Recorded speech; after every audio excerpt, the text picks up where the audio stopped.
చంద్రబాబును మెడపట్టుకుని గెంటే రోజులు దగ్గరలోనే ఉన్నాయని విమర్శించారు కావలి ఎమ్మెల్యే రామరెడ్డి ప్రతాప్ కుమార్ రెడ్డి. చంద్రబాబును ఓటమి భయం వెంటాడుతోందని, అందుకే వైఎస్ఆర్సీపీ నేతలపై విమర్శలు చేస్తున్నారని ప్రతాప్ కుమార్ రెడ్డి అన్నారు. స్కిల్ స్కామ్లో జైలు జీవితం అనుభవించిన చంద్రబాబు అవినీతి గురించి మాట్లాడడం హాస్యాస్పదం అంటున్న కావలి ఎమ్మెల్యే ప్రతాప్ కుమార్ రెడ్డి రాజ్యసభ సభ్యులు మస్తాన్ రావులతో మా correspondent Venkat face to face.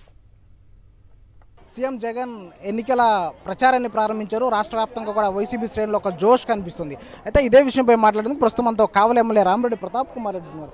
Sir, Chandrababu జిల్లా పర్యటనకు వచ్చినప్పుడు మీ పైన ఒక తీవ్రమైన విమర్శలు చేశారు. దీనికి ఏం సమాధానం చెప్తారు? ఈ మధ్య చంద్రబాబుకి మధుమగిపు ఎక్కువైంది. అందుకని ఎవరో ఇచ్చిన స్క్రిప్ట్ని చదివే పరిస్థితికి ఈరోజు 14 సంవత్సరాల అనుభవం ఉంది ముఖ్యమంత్రిగా అన్న చంద్రబాబు నాయుడు గారు ఈరోజు ఆ స్క్రిప్ట్ని చదివే పరిస్థితికి వచ్చారంటే ఈరోజు ఎక్కడ అన్యాయం జరిగింది, ఎక్కడ అవినీతి జరిగింది వచ్చి కావాలి వచ్చి రమ్మనండి, డిస్కషన్స్కి మేము వస్తాము.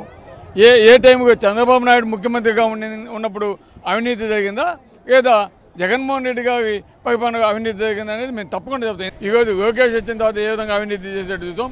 ఈరోజు ఎన్ని స్కాముగా ఆయన జగిపోయింది కూడా మనందరికీ తెలుసు. ఏ ముఖ్యమంత్రి కూడా జగిపోయి ఈరోజు నా మీద నేను అవినీతి పడిన నిరూపించుకోగా కానీ కోర్టు స్టేకి తెచ్చుకొని ఈరోజు నేను బయటకు వచ్చేసి నేను దొంగను కాదంటే అది కాదు. నీకు నీతి నిజాయితీ ఉంటే కోర్టులో నువ్వు ఫైట్ చేసి నిరూపించుకోగా. తెలుగుదేశం పార్టీ ఎన్నో సంవత్సరాలు ఉండింది, అధికారంలో ఉండింది, ప్రతిపక్షంలో ఉండింది, ఎంతోమంది శాసనసభ్యులు ఉమ్మడి రాష్ట్రంలో కూడా ఉన్నారు.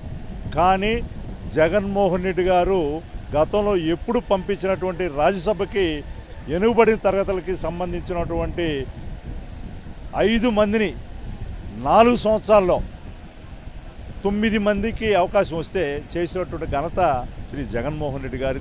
రేపు ఎప్పుడెప్పుడు ఎలక్షన్లు వస్తాయా బీసీలు కానీ మహిళలు కానీ ఎస్సీ ఎస్టీ మైనార్టీలు అందరూ కూడా ఈరోజు రుణం తీసుకోవడానికి సిద్ధంగా ఉండాలని చెప్పి కూడా ఈరోజు నేను అందరూ కూడా తెలియపరుచుకుంటూ అటువంటి ముఖ్యమంత్రిని మన రాజ్యాధికారంలో భాగం ఇస్తూ తన సరసమానంగా కూర్చోబెట్టేటువంటి ముఖ్యమంత్రి కావాలా లేకపోతే మాటలు చెప్పేటువంటి ముఖ్యమంత్రి కావాలని చెప్పి నేను ప్రజలకి ఈ క్వశ్చన్ వేస్తా ఉన్నాను. Thank you. మొత్తంగా వైఎస్ఆర్సీపీతోనే ఎస్సీ ఎస్టీ బీసీ మైనార్టీలకు రాజకీయ ప్రాధాన్యత లభించిన చెప్పేసి బీఎంఆర్ చెప్తున్నట్టు పరిస్థితి కనిపిస్తుంది. అల్లూరు నుంచి కెమెరామెన్ ప్రసాద్తో వెంకట్, సాక్షి టీవీ.